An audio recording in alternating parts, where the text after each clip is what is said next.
มาห้ามสูบนี่บ่แม่นอ๋อไปอยู่น้ำไผเนาะอยู่น้ำโกโก้ฮะโกโก้พ่อโกโอ้หมอนี่หมูป่าเบิ่งต้องติดหมอนี้อยู่น้ำพ่อโกเนาะโอ้แบบว่ารายได้นะแบบใดอ่ะนะอะไรแล้วแล้วเพิ่นจังให้แล้วปลูกแล้วหมดเด้อเฮ็ดหยังแล้วเบิดเพิ่นจังให้อันบ่แม่นบ่เป็นรายเดือนรายวันนะบ่แม่นบ่เฮ็ดแล้วเบิดเฮ็ดจักคนบาดน่ะหลายคนนำกันหลายคนเด้อแบบว่าเมานะความหมายเนาะแม่นเฮ็ดเมาไผไปก็เฮ็ดนำกันเบิดจักคนรวมเบิดนะอย่าลืมกดติดตามเพื่อเป็นกำลังใจให้ผมด้วยนะครับทุกคนขอบคุณมากๆครับอ้าวบาทนี่พี่น้องเอ้ยก็สิได้เปิดภาพขึ้นตอนเที่ยงอีกแล้วพี่น้องเอ้ยแต่ว่ามื้อนี้มันก็ครึ้มยามฝนพี่น้องเอ้ยมันบ่ค่อยแดดปานใดพี่น้องเอ้ยบ่าววัดขอย้ำพี่น้องเอ้ยถ้าเกิดว่าท่านใดอยากติดต่อบ่าววัดเนาะถ้าทาง Facebook นี่มันสิติดต่อบ่ได้เด้อพี่น้อง เพราะว่า มันยังอยู่ในระหว่างการพิจารณาอีก 3-4 วันพุ่นละจังสิฮู้ผลว่าได้หรือบ่เนาะแต่ว่าทางข้อมูลการติดต่อก็อยู่ในรูปโปรไฟล์ YouTube บ่าววัดนี่แหละมันโดนบล็อกพี่น้องเอ้ยโอ้สร้างเถียงกันก็ทึกโผ แต่ว่าใกล้สิแล้วล่ะ มันสิเก็บรายละเอียดพี่น้องเอ้ยเนาะเพิ่นสิเก็บรายละเอียดเก็บขอบเก็บหยังมันเก็บมุมว่าง่ายๆซะพี่น้องเอ้ยมื้อนี้คลิปนี้เฮาก็สิได้มาถามสัมภาษณ์ลูกสาวเทืองพี่น้องเอ้ยผู้ที่ใหญ่ให้ละผู้ที่ไอ้กกฮะมาโทรหาอูนี่ตัวหายังน่ะเนี่ยถามว่าขอบมันเนี่ยสีขาวบ่หรือสีขอบกองเยี่ยมมันใช้สีขาวบ่โอ้ขอบของเยี่ยมน่ะใส่สีขาวหรือสีผ้าใส่สีเดียวกันโอ้เบิ่งสิโทรเบิ่งกันซะนะพี่น้องเอ้ยว่าสิโทรถามบ่าวโอลิเรื่องมันใส่ตีขอบเก็บมันลืมไปว่า Facebook เฮามันใช้บ่ได้แล้วพี่น้องเอ้ยโทรบ่ได้ครับมีแต่ว่า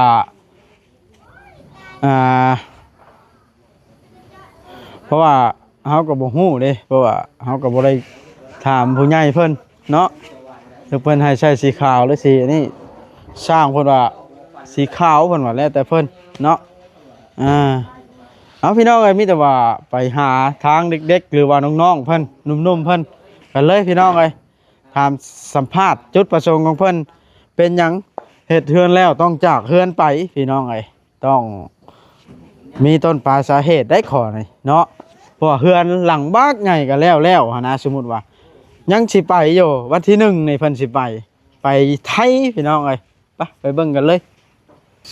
นั่นเด้เบิ่งขึ้นถามทักทายสร้างกันจักหน่อยนึงจังลงมาสัมภาษณ์น้องๆเพิ่น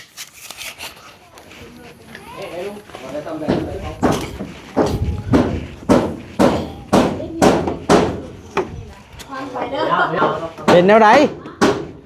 พากันเถียงกันยังกินนี่เรื่องไหนเรื่องขอกับเราให้สีใส่สีขาวอ่ะแล้วต้องใช้สีขาวบ่บาดโดยสีขาวเหมือนบ่ว่าแหกสีเด้หาเส้นในแหกสีบ่แม่นบ่สั่งต่อมันคือเป็นวงขาวได้ซะเราให้เฮ็ดได้นี่เด้แล้วเฮาทาสีขอบมันเห็นยังซะนี่ทาสีขาวแล้วฮะแล้วทาสีขอบมันเห็นยังสีขาวซะเฮาใส่สีขาวแล้วนะนั่นค่อยว่าสีนี้เขาให้ใส่ป้องเจียมมันจังงั้นเพราะว่าขอบมันสีขาวล่ะหมอบตัวนั้นน่ะแม่นหมอบขอบมันน่ะเนาะไปแก้หันคนยินเบาไปนะเดี๋ยวพาเฮ็ดนะทางโต๊ะค่อยว่าถึงแล้วเราบอกเฮ็ดได้นี่วันเจ้าลงไปคอยเบิ่งมันบัดเสียสีชื่อได้เนาะเพราะว่าเฮาทาขอบสีขาวแล้วจังมาตีขอบขาวไป ก็ปิดคือว่าเอ้ากูใส่มาต้องหาเลยก็บอก เฮาโทรบ่ได้บ่ในเฟซเฮาครับ เว้ากันไว้แล้วเว้า มีแต่นั่นโทรได้ ฮะ อยู่นะบ้านนี่ แม่นเว้ากันเลย ตัวนั้นเราให้หน้าซิดแล้วบ่ ตัวนั้นน่ะเปิดหน้าซิพายแผ่นนึง มีแต่ว่าหากน่ะบ่ทันมั่งเฮาว่ามั่งตัวนี้นี่เฮ็ดตัวนี้ลานชามเบาลิมาตอนแรกแล้วก็มาละ กระเทืองค่ะกระเทือง มีเฟซเบาลิบ่ ทำบ่เอาบ่ดู เพราะว่าเฟซข่อยมันเข้าเฟซบ่ได้ ไปเจ้าลงไปว่านำไปเจ้าลงไปว่านำป้องเยี่ยมใส่สีขาวบ่ ขอบมัน ข น่ะ อบมัน อ่า เพราะว่าเราบ่แม่นเลย ๆ ไม่หยังดอกพี่น้องเพราะว่าเบาลิเพิ่นสื่อสารกับทางเอื้อยจุลี่เพิ่นโทรติดบ่ เดี๋ยวเข้าเพชรกันยาก เป็นได้บ่ ที่ก็ถึงมาต้องรู้เรื่องทานข้าวโตอะไรแม่นที่ทางมันจะรู้ ตัวช่องหันข้าวบ่กี้ ซื้อตัวต้องซื้อ ตัวช่องหันข้าวบ่ฮะ มิกยิงชอเลยก่อนนะ อืม เอาไปจ้ะ โทรติดบ่ ไก่นะเอาไป ดังตุ๊ดตุ๊ดตุ๊ดอยู่ สัญญาณบ่มีเนาะสัญญาณทางนั้นบ่หรือว่าทางนี้เนาะ งานทั้งนั้น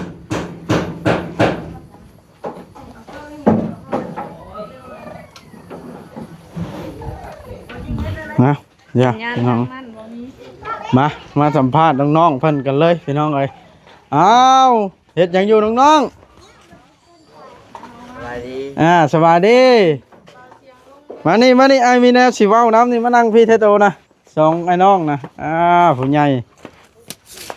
นั่งเรียนกันให้อ้ายนั่งกลางบ่นี่ฮะจ้าสินะอ้ายสินั่งขอบก็ได้ให้หมดถ้วยนั่งกลางมันได้สิติดไม้หมดถ้วยเอาพี่น้องไอ้ก่อนอื่นสบายดี FC อีกครั้งเด้อสบายดีนะน้องๆ สบายดี ไปเบิ่งก่อนมันเห็นมุมครับบ่พี่น้องเอ้ยเด็กน้องๆเพิ่นก็นี่ละสองหนุ่มเตรียมสิไปทำงานพี่น้องเอ้ยอันนี้หมอถ้วยนะหรือชื่อนั่นใดก็หมอนี่ทศกัณฐ์ เด้อ เออมื้อใดสิพากันไปไทยน่ะเนาะ วันที่หนึ่ง วันที่หนึ่ง เด้อ โอ้ไปนะไปเฮ็ดงานหยังอ่ะนะ ปลูกยา ไปปลูกหญ้ายาที่ว่ามาห้ามสูบนี่บ่ แม่น อ๋อไปอยู่น้ำไผ่เนาะ อยู่นำโกโก้ ฮะ โกโก้ พ่อโกโอ้หมอนี่หมูป่าเบิ่งต้องติดหมอนี้อยู่น้ำพ่อโกเนาะ เด้อ โอ้แบบว่ารายได้นะแบบใดอ่ะนะ อะไรแล้วแล้วเพิ่นจังให้ แล้วปลูกแล้วหมด เด้อเฮ็ดหยังแล้วเบิดเพิ่นจังให้อัน บ่แม่นบ่เป็นรายเดือนรายวันนะบ่แม่น บ่ เฮ็ดแล้วเบิดเฮ็ดจักคนบาดน่ะ หลายคนเป็นนำกัน หลายคน เด้อ แบบว่าเหมานะความหมายเนาะ แม่นเฮ็ดเมาไทยไปก็เฮ็ดนำกันเบิด จักคนรวมเบิดนะ น้ำมันนะจักปีนี้อาจสิบ่หลายคนนะปีนี้ อาจสิบ่หลาย อืม แสดงว่าถ้าโตเคยไปเฮ็ดแล้วเนาะ เด้อ ปีวางย่านี่ได้เท่าไหร่2คนนะ ผู้นี้ได้12,000 ปีหนึงนะ อืม เจ้าได้ชนะ ครึ่งปี12,000แต่เอาแหละ22,000 โอ้จักเดือนก็ มัน5-6 เดือนนี่แหละ 6 เดือน6 เดือนได้เงิน12,000แต่ว่ากินอยู่นี่ น้ำเพิ่น กินน้ำเพิ่น เครื่องใช้น้ำเพิ่นเบิด ไปอยู่น้ำเพิ่นนะเนาะเช่นปีมาแล้วเพิ่นให้ แม่น เงินซื้อกินซื้ออยู่แต่ละมื้อได้ค่ะ ของเพิ่น หรือเพิ่นซื้อมาชูกินวะ เพิ่นซื้อมาสุกิน นี่ล่ะน้องเพิ่นขยันนี่น้องอ่ะและจุดประสงค์ที่เจ้าไปน่ะ ไปหาเงินมาเฮ็ดบ่ได้มาเก็บไว้บ่หรือว่ามาเฮ็ดบ่ได้ สิเข้าไผให้แม่ ฮะ เข้าไฟฟ้าให้แม่ โอ้จุดประสงค์คืออยากได้ไฟฟ้าคือหมู่ เด้อ ไม่ได้ไฟฟ้าทุกโมง ครับปีหนึงนี่มันก็พอจะได้ไฟฟ้าแล้วเพราะว่ามัน20,000กับ30,000มันมากของไทย แม่น อ๋อและนอกจากไทยได้พระเจ้าชุดประสงค์มีอย่างแน่ ไปได้รถจักรนะจ๊ะ ยังได้รถจักรแน่ เลยรถไทย ยังได้รถจักร เลย ก็ได้อันที่ในครอบครัวเนาะ เลย อ๋อเก่งอะไรพี่น้องไอ้ลูกสะเทือนนี่ขยันอะไรบ่ได้ให้ยังมาบ้านหนูพี่กายโตบ่ให้แล้วแต่ละคนในอ่านหนังสือได้บ่นี่คน หมอนี่อ่านบ่ได้ หมอนี่อ่านบ่ได้อันนี้ได้จ้ะ ได้ พอได้เนาะ ได้ ก็พอได้โตนะ ปห้า โอ้หมอนี่ได้จ้ะพอซี่ยังอ่านบ่ได้อยู่เอาแล้วผู้ชายแซดมาบอกว่าไอ้งัวนี่จ้ะเฮ็ดได้สิอ่านออกคืนบอกว่าเขาโอ้ยเขาบอกที่ฮักแล้วนี่มาแล้วเนาะ ตายแล้วเจอ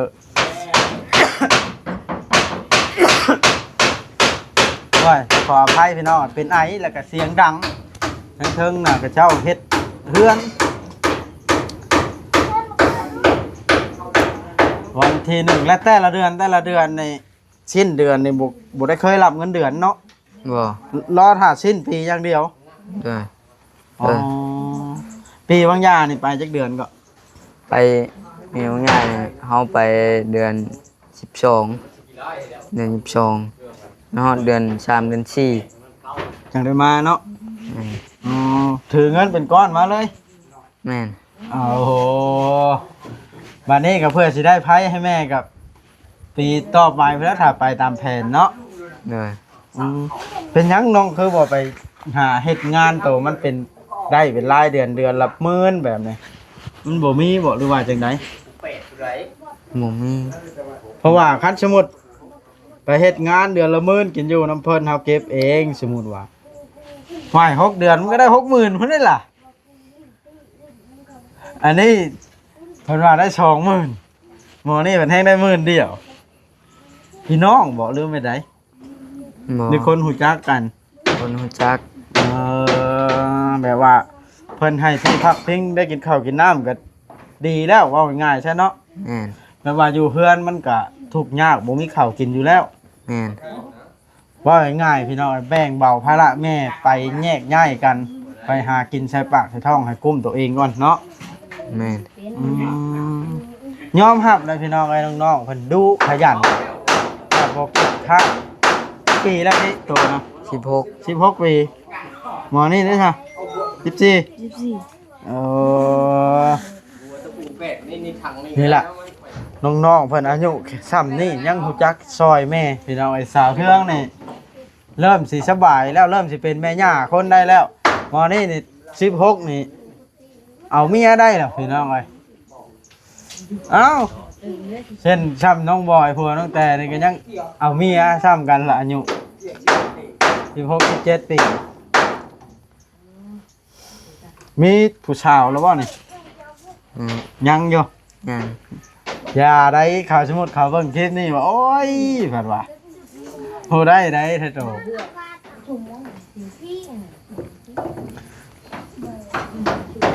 บ่เห็นเขาเทือนแล้วใช่เนาะ บ่ บ่เห็นแล้วคันว่าวันที่อันนั้นวันที่1วันนี้วันที่28แล้วนะมา แม่น 29 30หายังอีก2-3มื้อหนึงเท่าโตก็ได้ไปจากเฮือนเลย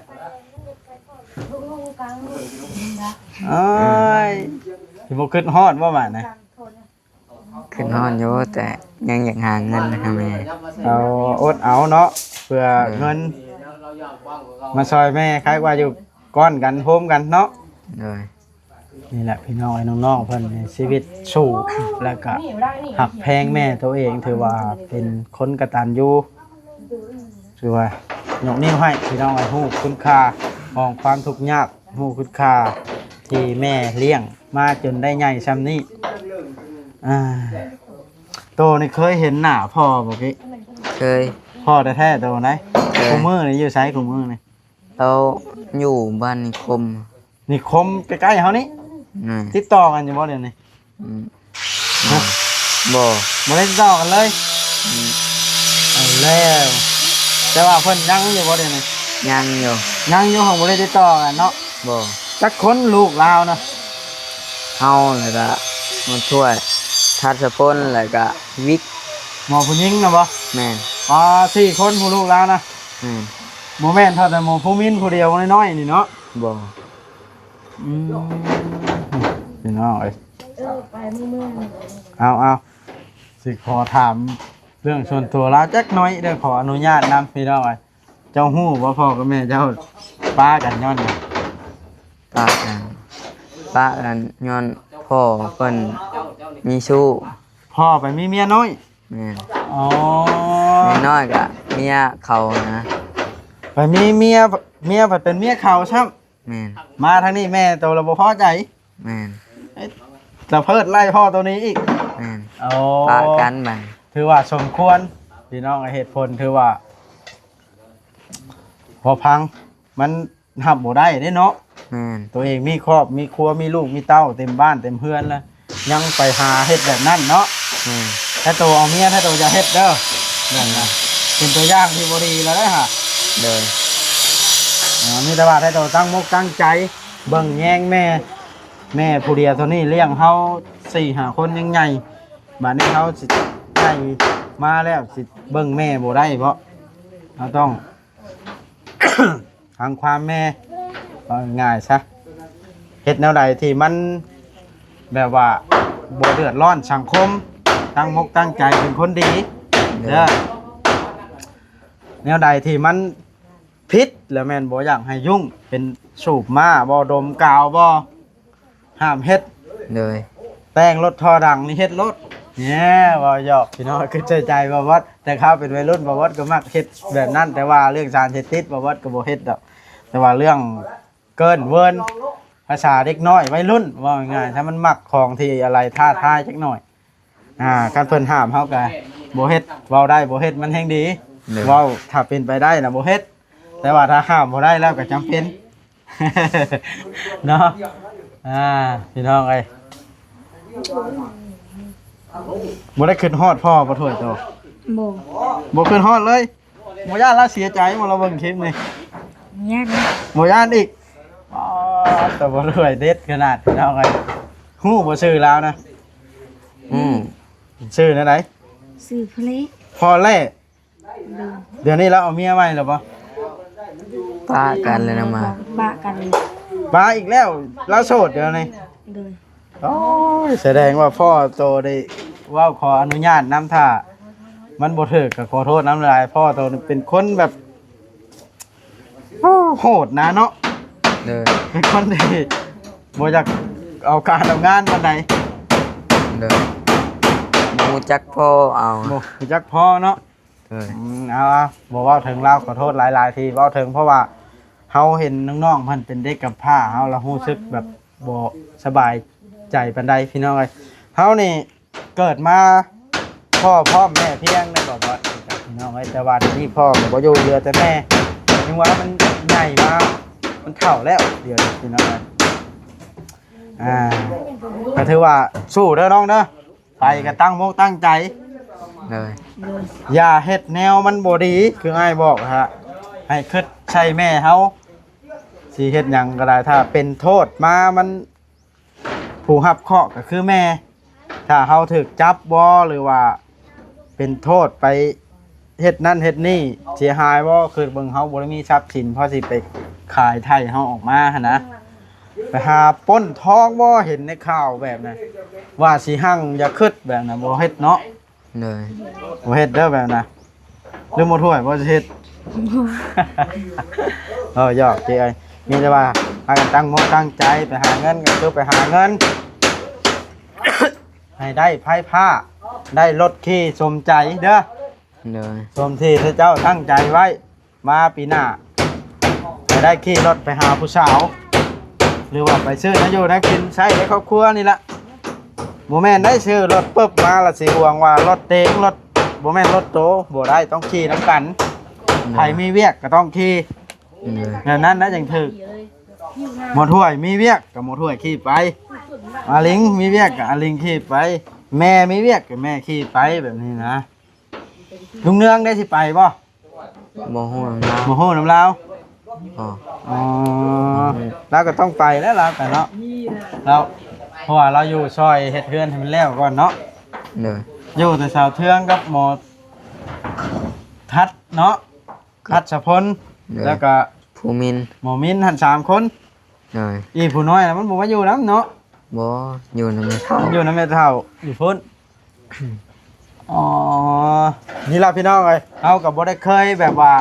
มาสัมภาษณ์น้องเพิ่นอย่างเป็นจริงเป็นจังจ้าเทื่อ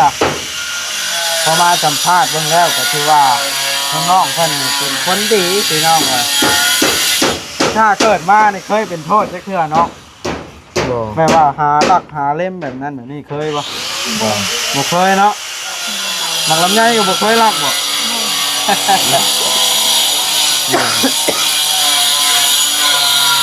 ดีแล้วเอาตักทุกข์ยากบ่ต้องไปเฮ็ดมือยาวตีนสั่นมือยาวบ่ได้แบบเฮาอยู่แบบทุกข์ยากเฮาก็ต้องอยู่มีหยังเฮาก็กินกับพ่อกับแม่เฮามีงานเฮ็ดเฮาก็ไป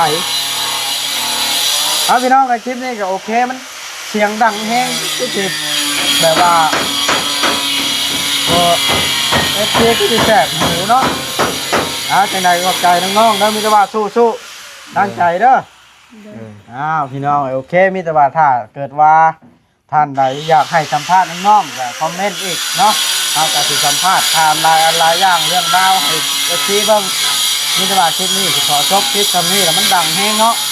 สบายดีเนาะสบายดีที่โอเคไปเล่นรูปมันเลยข้าเฮ็ดเรียกซอยเพิ่นเอาพี่น้องโอเคคลิปนี้ก็ได้ดังแห้งจบคลิปก่อนชีวิตน้องเพิ่นก็สุดยอดเป็นคนดีอีหลี